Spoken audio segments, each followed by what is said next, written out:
Before continuing our Dhamma talk regarding 7 strategies of dealing with taints and mental impurities as explained by Buddha, I would like to explain something regarding the basic nature of the Buddha's teaching. Buddha's teaching, especially mindfulness meditation and the spiritual development, is not based on any kind of a speculation or intellectual thinking. It is based on practicality and relevancy of the human problems and human existence. Some people, they may think that meditation is a sort of the Buddhist mysticism or esotericism, which is intended for a handful number of people. Buddha's teachings are generally aimed at improving the consciousness in the mind of the people, and thus improving the quality of life and developing the courage and mental stamina and that wonderful spiritual serenity to live through all the good and bad situations of life. In this discourse, Buddha clearly outlined and clearly defined the practical strategies which are applicable by everyone, regardless of any religious backgrounds. If anyone is sincerely interested to handle with the daily issues of suffering, such as emotional problems and general various kind of mental sufferings, and also daily issues of life, one can explore. It will benefit him or that person. This is how Buddha's teachings are very much unrestricted, not limited to a few number of people alone. His teachings are like the wonderful medicine and wonderful nectar and food, which is intended for consumption by everybody, regardless of the social status or religious backgrounds. If he is a really interested person without fanatic ideas and extreme, orthodox views, he can explore and be benefited by it. That's how basic nature of Buddha's teaching is. Once you know it, you will appreciate deeply and greatly. Throughout the Buddhist text, when you study all the words said by Buddha, you will see a wonderful human being endowed with unique superhuman qualities, especially intellectual qualities and spiritual qualities, which surpass ordinary human thinking, human ideas. Meditation is one of the great aspects of Buddha's teaching because it covers every aspect for improvement of the human consciousness and human thinking.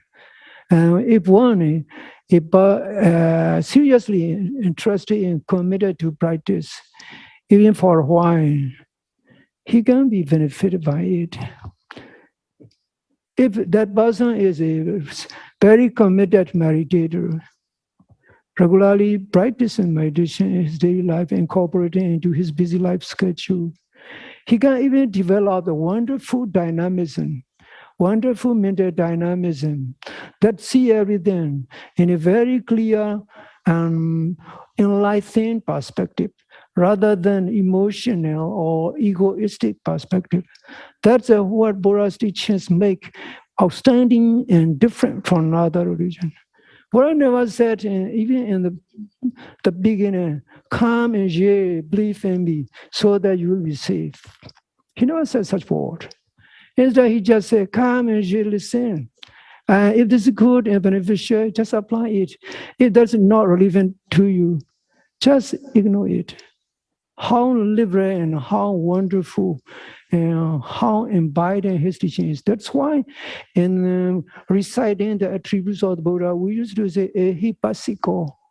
Ehipasiko means come and see by yourself. You are not forced to convert. You are not pushed to do anything. That's why Buddhism is not a teaching of, not a religion of conversion. It's a teaching of conviction. And based on one's own conviction, one can apply it. Once you understand this, the attributes of the Dhamma as ehipasiko become very clear and very simple. It's self-evident. It's very wonderful to learn Buddha's teaching and more simple and clear explanations.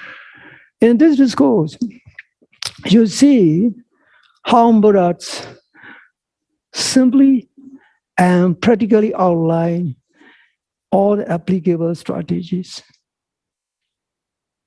If you have to study all these in Buddhist texts and Pali language, it will be quite far off from your reach because they are written in ancient Pali language, whose structure and linguistic patterns are quite complex for ordinary person.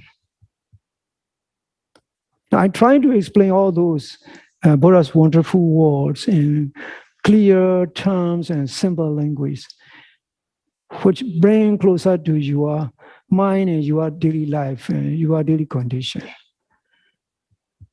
And this discourse, I've already explained altogether 5 strategies. And then on the last day, I explained about how one should avoid. One should avoid some things or environments or social associations which can contaminate your mind, which can cause unnecessary suffering.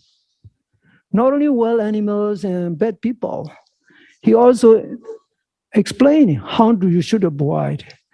And that last day's talk, I need to explain something which is very much far-reaching and broad. That was used by Buddha. If a person is applying the 5th strategy of the avoiding, there is something we used to get involved in everyday life. In Buddhist, it's called gochara. Gochara means pasture. Go means cattle. Chara means the place where the cows roams and unveil for their daily food in the grassland. So this is called the gochara. It is an idiomatic expression which refers to the mental focus and the area of the mind, areas where our human mind always fall on. Our family affairs, our daily personal affairs, and our daily works, and our daily conditions, and also there as many endless things where human mind and human consciousness always wander off. The whole world is the pasture of the mind, not only our individual life. And not only that, human mind is very much wonderful. It can transcend even the time. It thinks about the past, it thinks about the future, it thinks about present, it thinks about this and that and endless stuff. It also thinks about deep, very philosophical and profound aspect of life. How I'm here? What am I here for? What's the purpose of I'm being here? How I should do, how I should suffer, so much suffering, so many treasuries, how and why other people are suffering lots, and why people live this short life, etc. Depending on our curiosity and intellect, we explore this kind of endless stuff of the consciousness, where the consciousness always fall on. It's called the gochara. Go in this case means not cattle or cow, it's the mind. Chara means the place where the mind wanders. the whole world, regardless of time and geographic distance and location, is the Gochara. So how wonderful it is. The time itself is very much all-encompassing. A meditator, the one who is on spiritual path, should let his mind wander off in the proper place, proper mental focus. This is the word called Gochara, mental posture. A person on the spiritual path needs to have proper Gochara, proper area of the focus of his mind, so that the mind can remain involved, can remain engaged in it. In this case, a meditator need to let his consciousness focus on object of meditation, or whatever current mental and physical phenomena arise, so that he can keep his consciousness there. And this way the mind remain focused, agitated, and peaceful,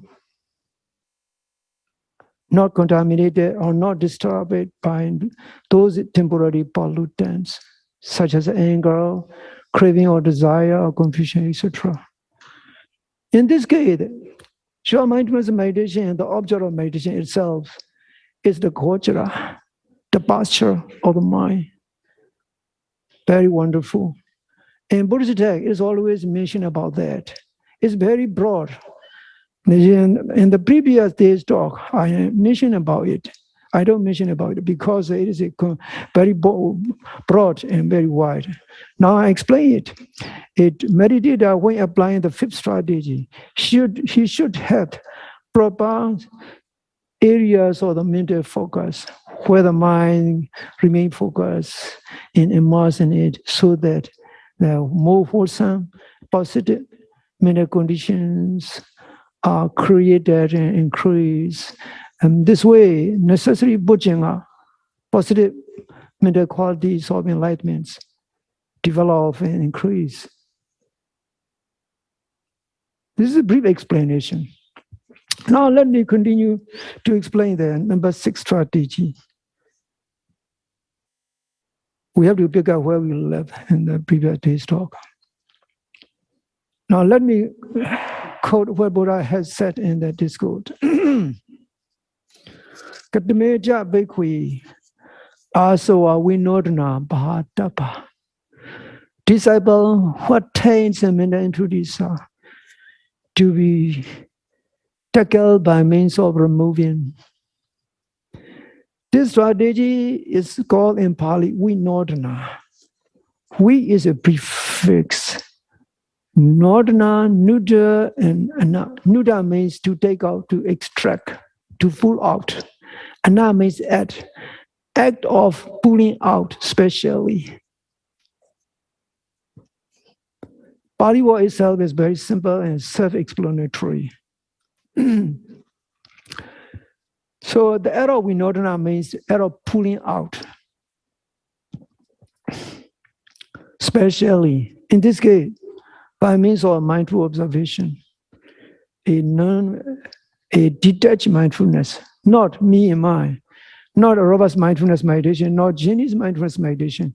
It's nobody's mindfulness meditation. It is meditation itself. The mind itself is observing and noting, and whatever mental entities come up.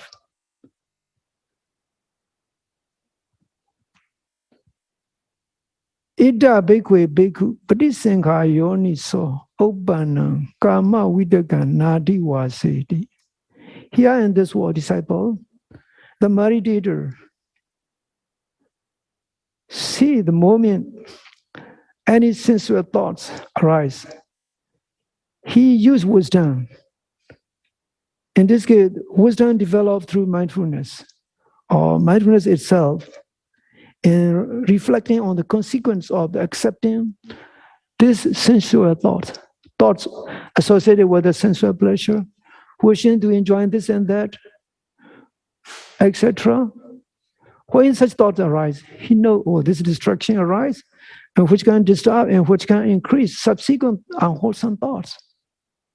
I should not accept it, like the way I should not accept the stray dogs into my house. He reflects on the possible consequence of the unwholesome sensual thoughts. So Nadi was it. He doesn't accept it on his mind. Na means not. Adi means up. Wasidi means let it stay. He doesn't let it stay on his mind. In English, we interpret as he doesn't accept it or he doesn't enjoy it.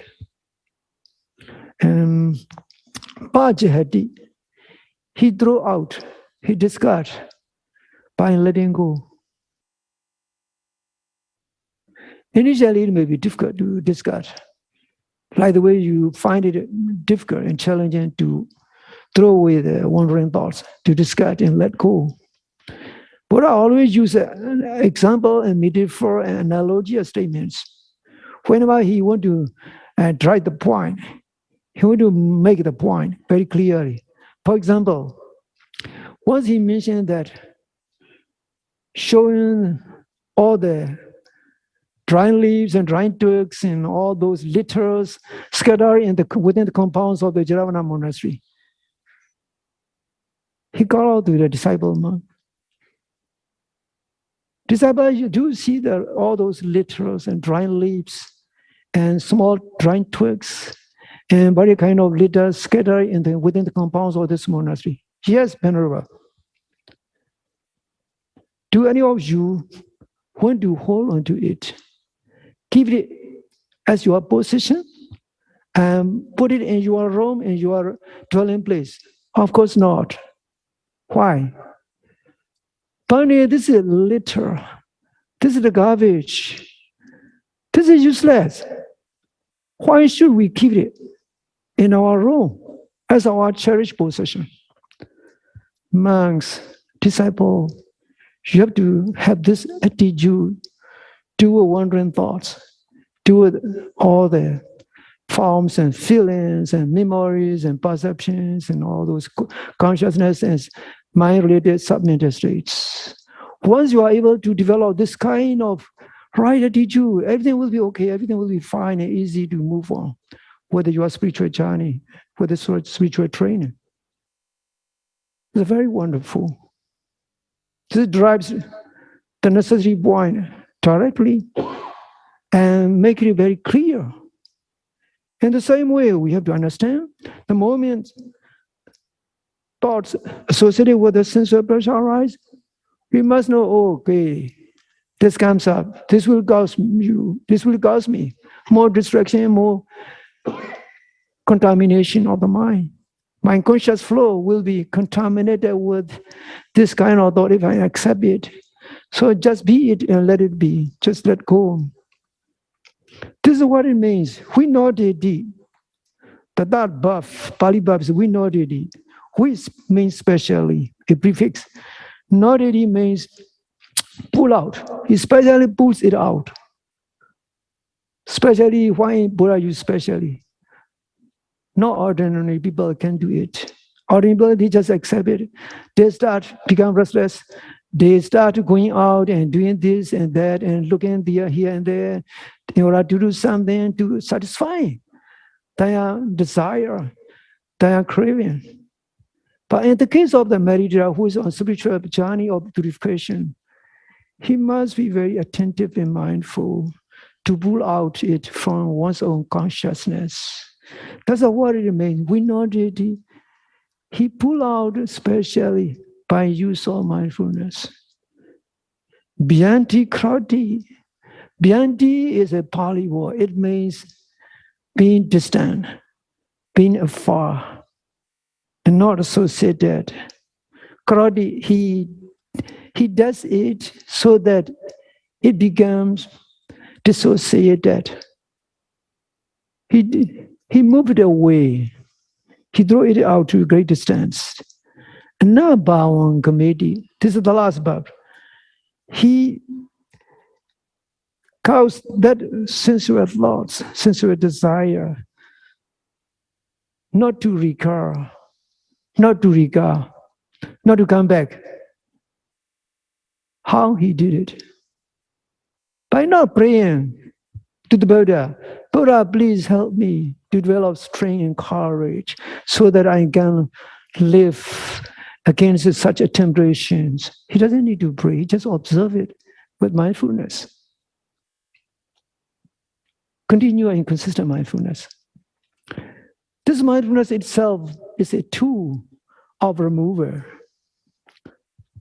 a tool of doing away with it. The moment he lost attention, the moment his mind is lack or sluggish, those sensual thoughts will overwhelm him. He will fail. Very clear. In the same way, Buddha continued to explain regarding another thought. Opanam Jabada Vidagam Nadi Wasedi. In case any thought associated with irritated mind, angry mind, or thoughts of aversion arise in the mind, he doesn't accept it by reflecting properly and by use of the wisdom and mindfulness. But he just throw out. We know that he pull out by means of mindfulness, impersonal and detached mindfulness, without claiming ownership of that anger. Most people in the world, they used to claim ownership of their anger, their bad feeling. That's why a lot of conflicts, a lot of quarreling arguments have been in the world. They keep claiming, I'm angry. You caused me angry. You do such and such a bad thing to me. They already react based on their ego and that wonderful dear I am me, which create a lot of problems in everyday life. Because they claim ownership, they thought they are the owner of that anger, that aversion. And that anger manipulates their action. A meditator, even though he may not be enlightened, he used that skillful mindfulness, that mindfulness key, to observe it right away immediately, the moment it arises. Just noted anger, angry thought, aversion. In case he doesn't like something, he doesn't like his pain, he doesn't like the food, he doesn't like any situation, he doesn't like any thought, he just remember back from the past various incidents. He just noted it down and he just remove it immediately by using mindfulness weapon. We know that he pull out that thoughts of anger and aversion. Byandigrodi, he keep a safe distance. Nabangmedi, he make it so that it doesn't recur again by maintaining constant mindfulness. Most of us in daily life, we have thoughts, three major thoughts. Thoughts of desire, wishing to enjoy this and that, wishing to get this and that, and thoughts of dislike and displeasure, on aversion, over something, over someone, over a situation going on in the parts of the world.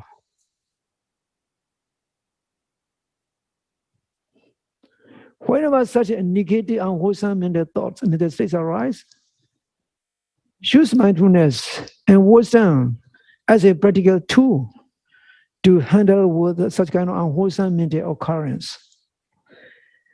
Opana uhensa vidaka nadi wasedi. Buddha continued to explain. In the same way, a meditator, at the moment, the thoughts associated with harming other people, based on one's bad feeling and revenge and vengeful mental attitudes, he suddenly noted, is that let it go of it. He doesn't accept it into his mental flow. This kind of thought is called vihimsa vidaka. Vihimsa means wishing to cause harm. In simple English, sometimes we can translate maybe violence, thoughts associated with the violence, doing violent action to someone because we are really angry at someone or something which had done something bad or a bad experience, a bad situation going on. We want to do something even though we are sitting in meditation. Our mind is an angry mind and very busy mind, doing unnecessary things all the time. Unless and until we can manage it by mindfulness, it will cause a lot of problems. That's what's going on in the daily life among people. A meditator must be able to observe in case those thoughts arise. He must not accept it. We noted he must pull out. He pull out. Dhyanigradi, he put it at the distance so that it doesn't get closer. And Nabang committee, he make it so that it doesn't recur again by maintaining constant mindfulness. So these are three major thoughts. In Buddhist text, there are some other thoughts. Altogether in Buddhist text, and especially in Mahanidita text, it mentions about nine kind of thoughts. Karma Vidaka, this is the first thought explained in this discourse. Vyavara Vidaka, the thoughts of aversion. Vihimsa Vidaka, the thoughts associated with causing harm to other people. And Nyati Vidaka, thoughts associated with the family members and friends. And Janabra Vidaka, thoughts associated with the location, politics, etc. Amana Vidaka, thoughts associated with to remain in life either forever, to keep everything forever, permanently. Pranudya Dabhidanda Vidaka, thoughts associated with the compassion for those suffering people in particular place or in particular situation.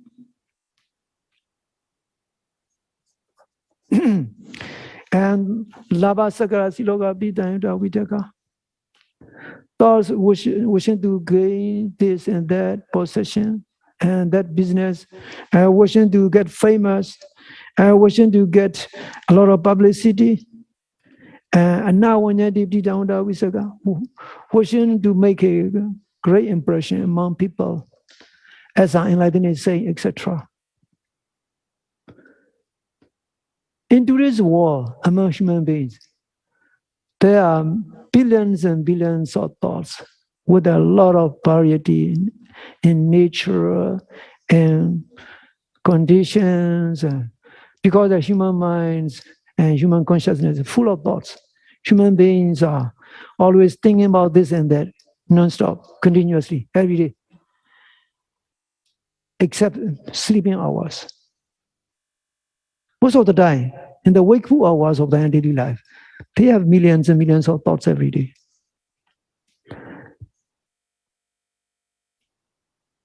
Among such thoughts, any thought associated with sensual pleasure, anger, or causing harm are totally negative.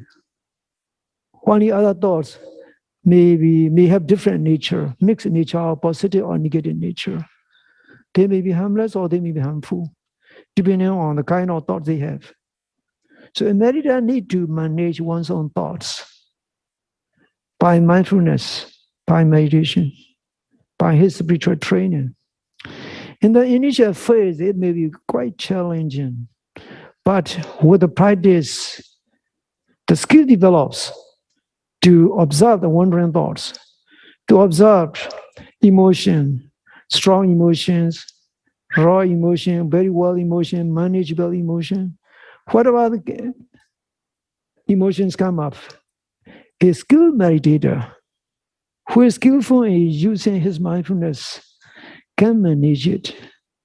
If a person cannot manage his emotion, even though he claims, I have been practicing meditation a long time, if he still get upset and very temperamental and used to be very angry, then he's not actually developing. He just only physically practicing meditation. His spiritual nature is still remain totally out of the development, out of the actual development, actual progress. This is very important to remind oneself. Every situation is a training, a challenge. Every training, bad experience, and good experience are also a testing ground where you can test your mindfulness key. It's very important. Now, Buddha continue to explain. Opanopani, papake akusli dhami, nadi waseti. This last statement is very broad and very wide. Opanopani, papake akusli dhami. Those unwholesome conditions and mental states are, whenever they arise, whatever negative mental states arise, a meditator must use his meditative wisdom and he must use mindfulness not to accept it, not to take it up.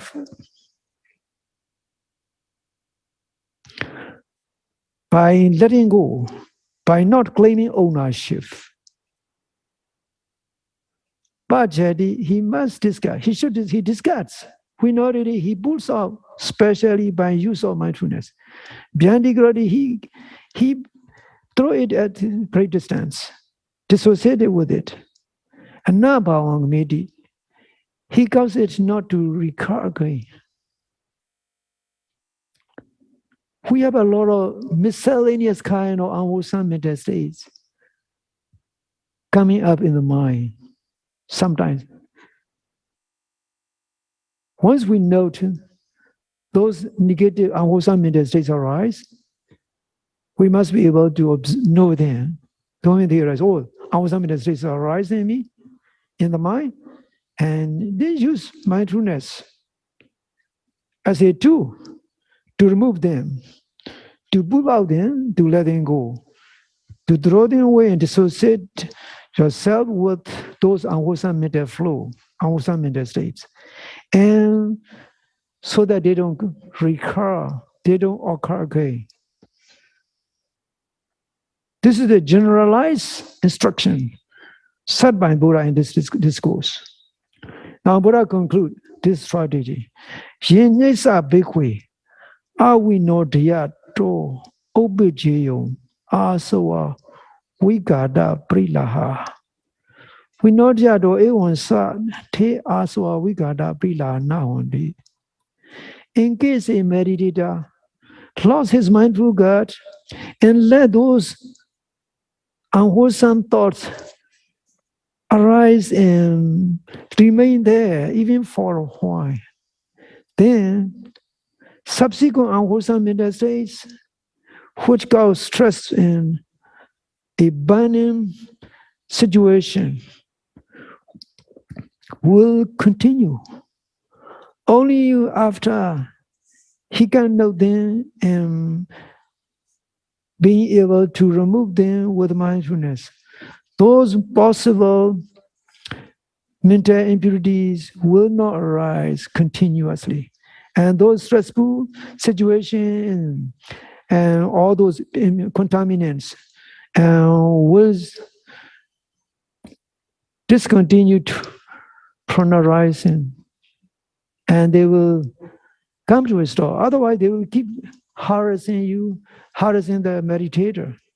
So, imeo chanti bhikkhve aswa vinodana bhadava. This is the conclusion regarding this strategy. Disciple, these taints and mental impurities are to be removed by means of pulling out by use of mindfulness and wisdom. Now, number 7 strategy. Katameja Bhikkhve Asava Bhavana Bhadaba. Disciples, what mental taints and mental impurities are to be removed and to be transcended by means of development.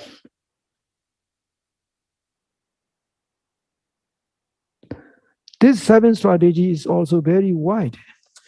Because what kind of development Buddha means in this statement? It means development of the positive mental qualities, which are contributing factors for development of insight knowledge, path and fruition knowledge, and wonderful, enduring mental state of calm, leading all the way to attainment of the cessation of suffering, and leading all the way to attainment of the nibbana. That's spiritual bliss and spiritual grace. These positive mental qualities are known as the Bojjhanga. All of you are quite familiar with the term Bojjhanga, factors of enlightenment.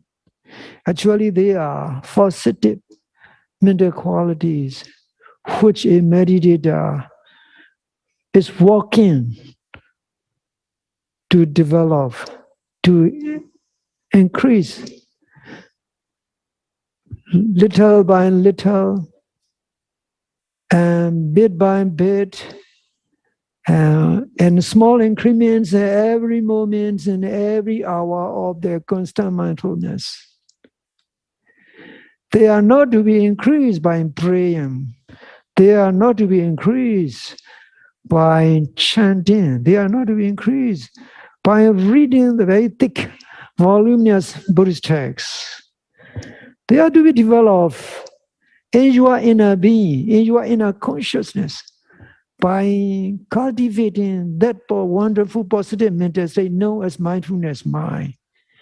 That mindfulness mind is not Rava's mind, not Jenny's mind. It is the mindfulness itself. It has no green card. It has no social security number. It's a very wonderful quality of the consciousness. You have to choose your mind, transform it into wonderful mindfulness, which is very wholesome, positive, and uncontaminated. It's very wonderful approach mentioned by the Buddha. It is within easy access and within easy reach of everyone. If you are dedicated, if you are sincerely interested in spiritual development.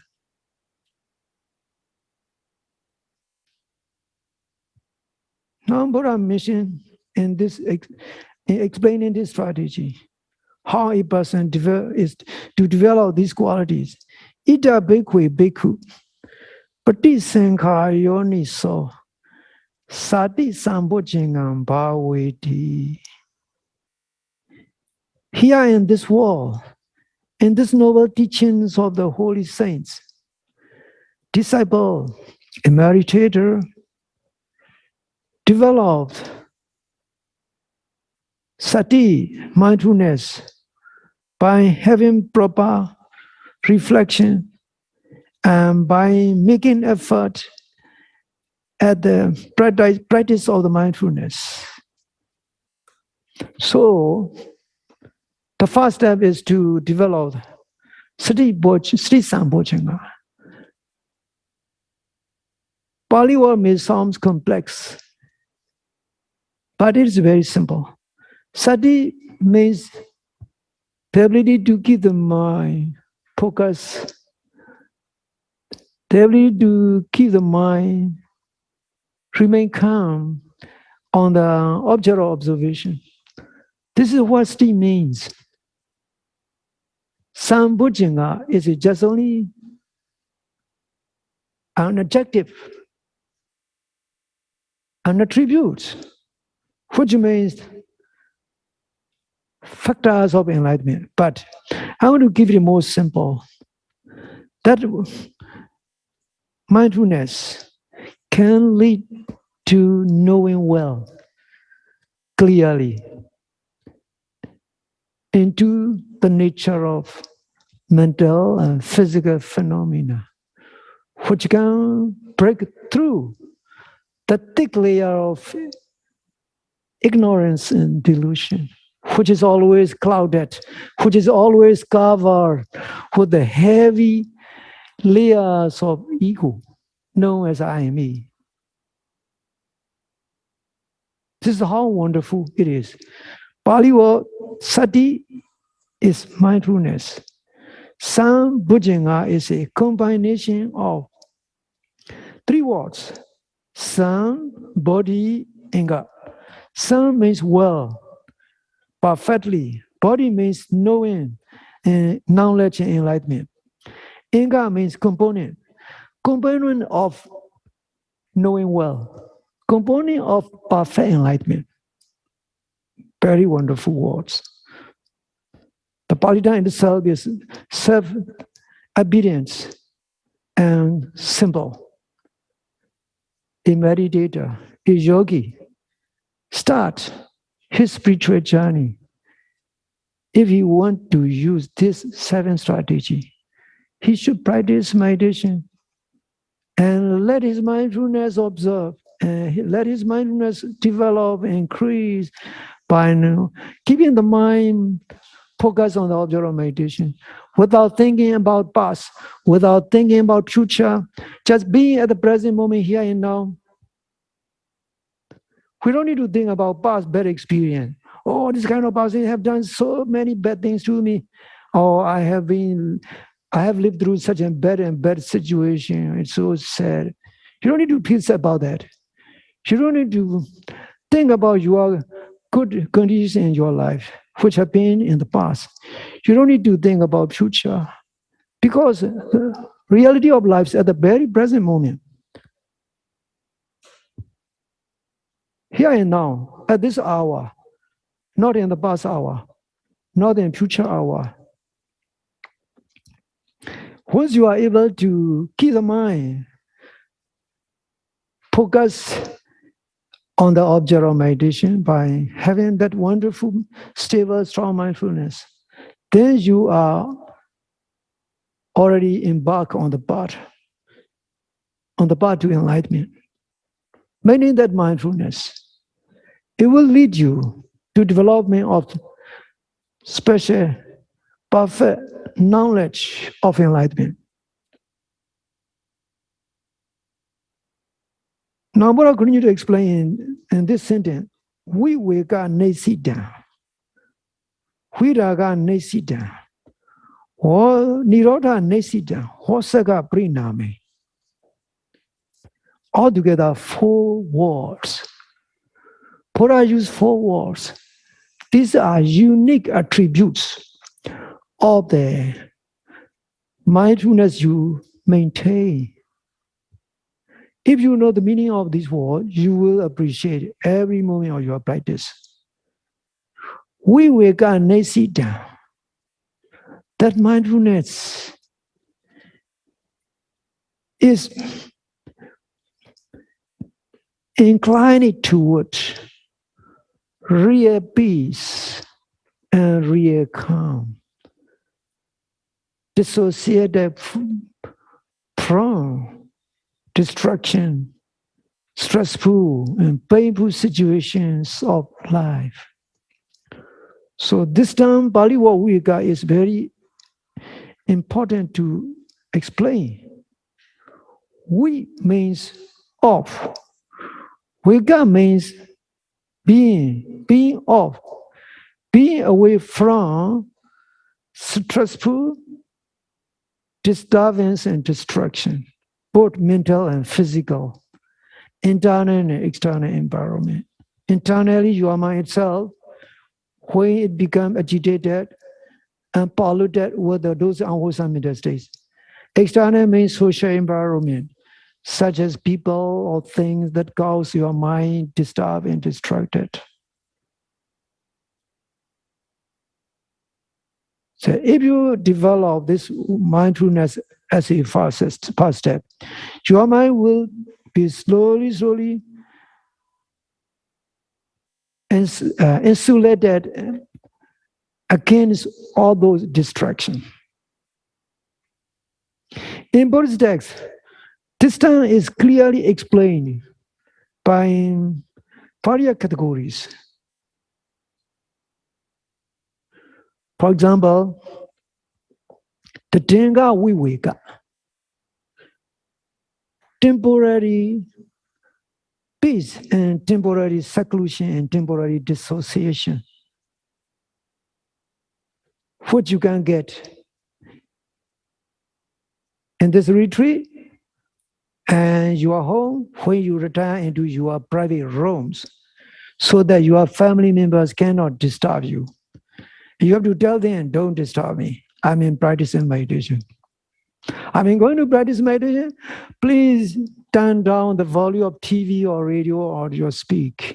You can request very small way. And when you have such kind of supportive and conducive environment, and you practice meditation, you can have this Dringa Viveka, temporary peace and temporary quiet situation, and being removed from those distractions.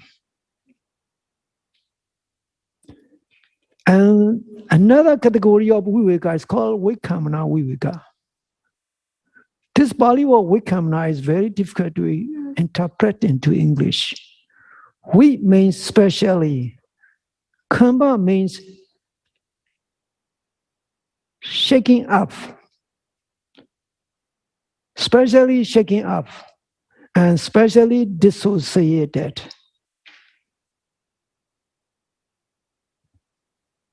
In this process, the peace and calm a person can enjoy lasts longer. It's sustaining peace, sustaining quietude, sustaining state of being removed from distress, being in disturbing contaminants or things, mental state, negative mental states, or people, especially negative mental state in this case. For those people who have made progressive state in their insight meditation, they can notice anger or desire not only become infrequent, they can notice they become less and less and reduce in frequency of incidents. But in Buddhist text, it is explained that when a person have been able to attain the four rupa jhana and four arupa jhanas, and all those mental impurities which used to arise frequently are removed for longer duration of time and never returning. So this is what is called Vikamana Viveka.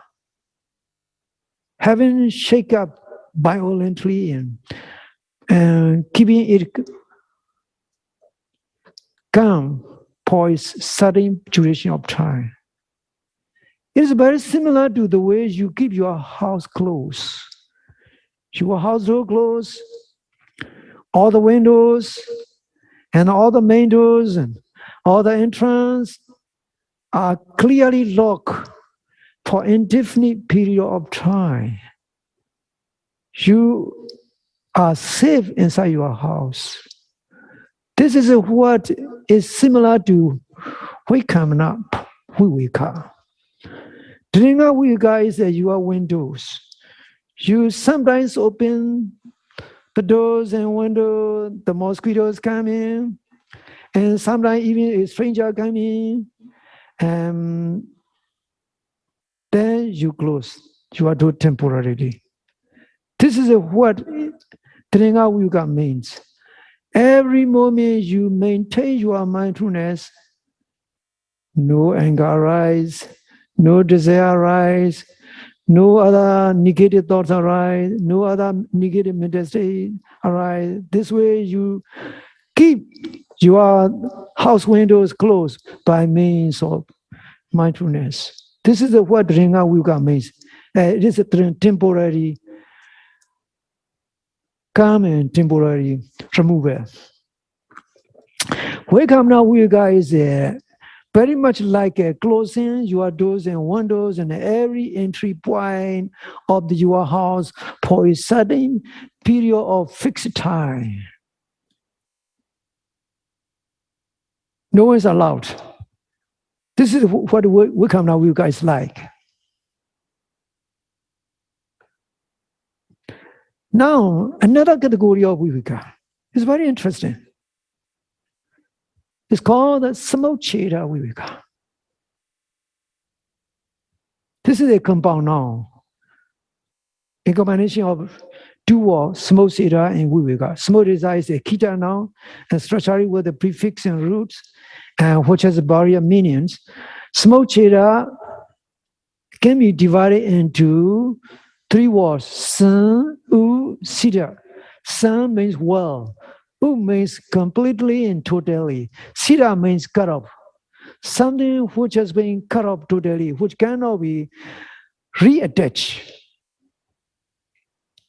So it's a complete removal. Viveka means peace removal by means of absolute cutting off, never to be glued, never to be returned, never to be reattached.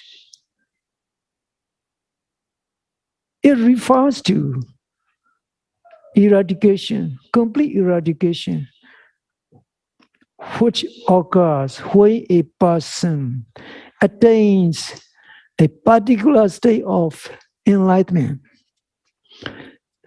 The first stage of enlightenment known as Sotapatti, Mega, and Sulapatti Fla. The second stage of enlightenment known as the Sakadagami, Mega, and Sakadagami Fla. And the third stage of enlightenment known as Anagami, Mega, and Nagami Fla.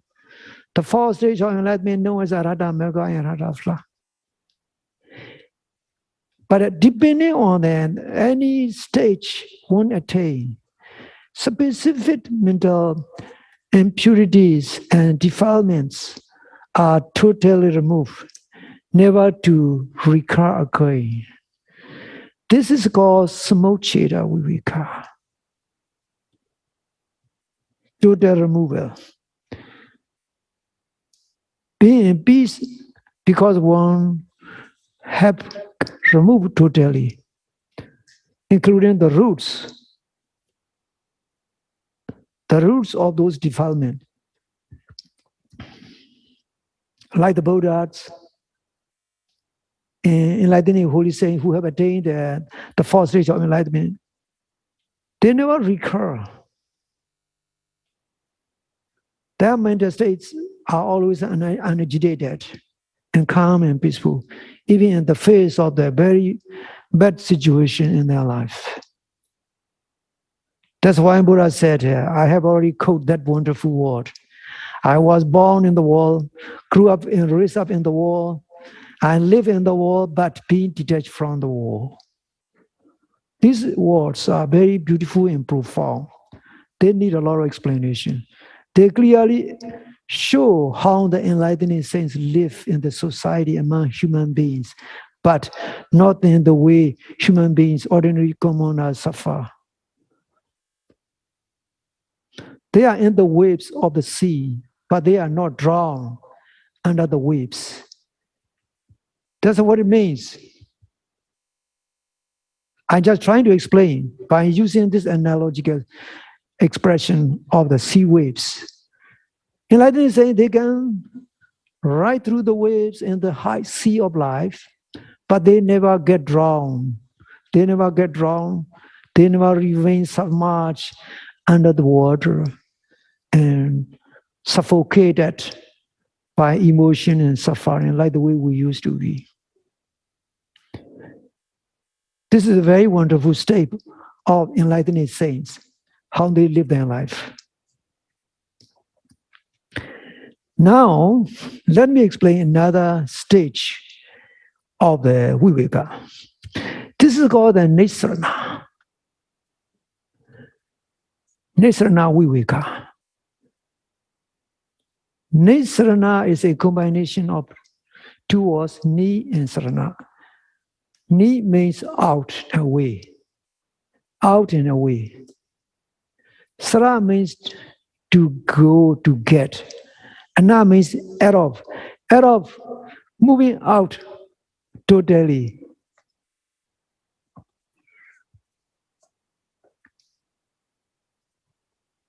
This means that when a person enters into the nirvana state of cessation,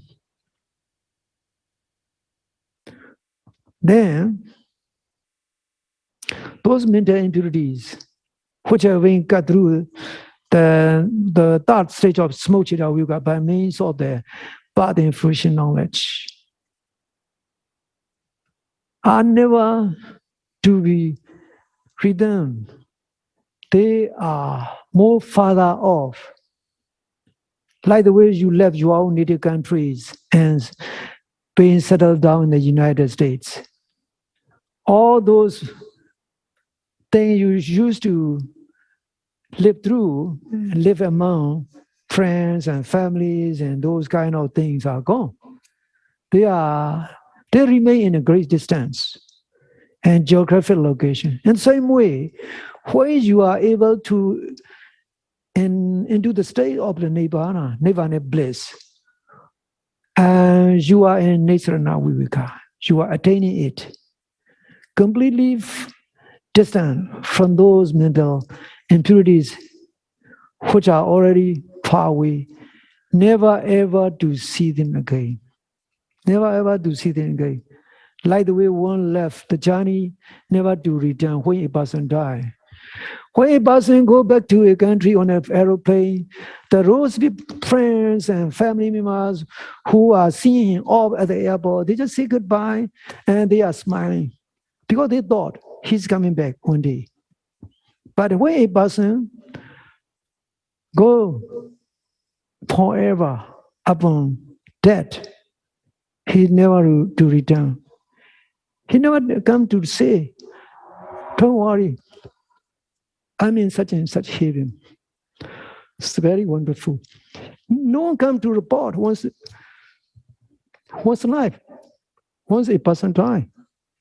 It is final departure, the journey of no return. In the same way, when a person has entered into the Nibbana bliss, those defilements never to return. This is what the word Nisrana means. Nisrana means exit in simple English. It's very simple explanation of the word by this English word. Exit. Nisrana Viveka's exit. Removal by being exited from it totally, never to be reconnected. Now, altogether, these are four kinds of the Vivekas.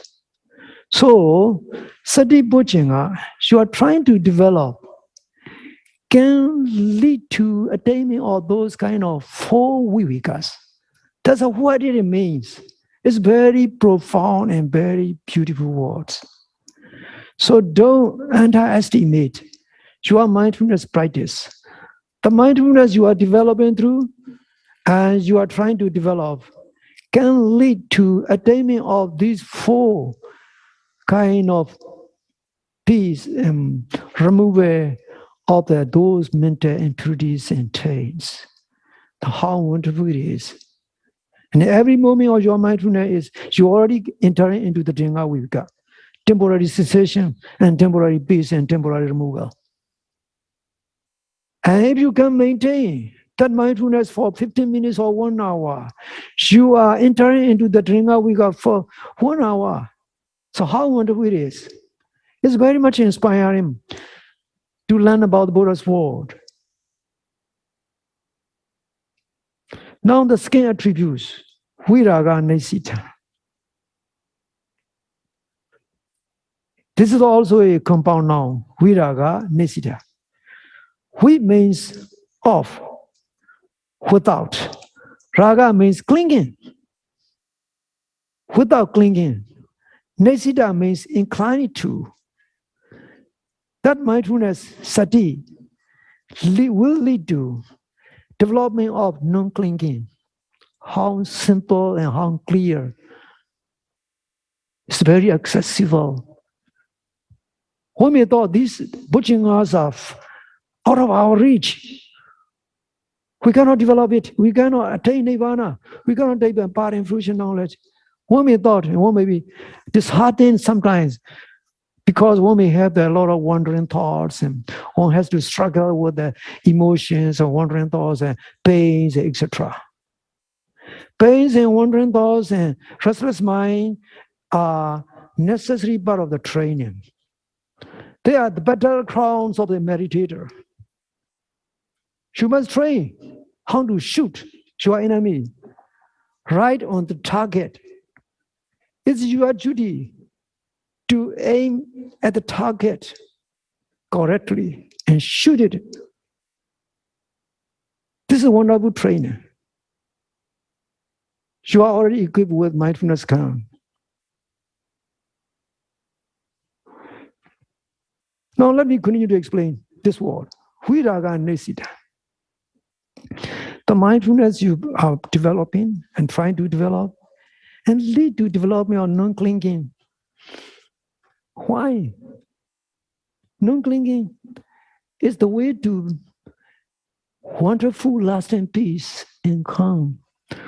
We used to cling all the time, clinging to me and my, clinging to my families and my possession, clinging to my anger and my desire and my sadness.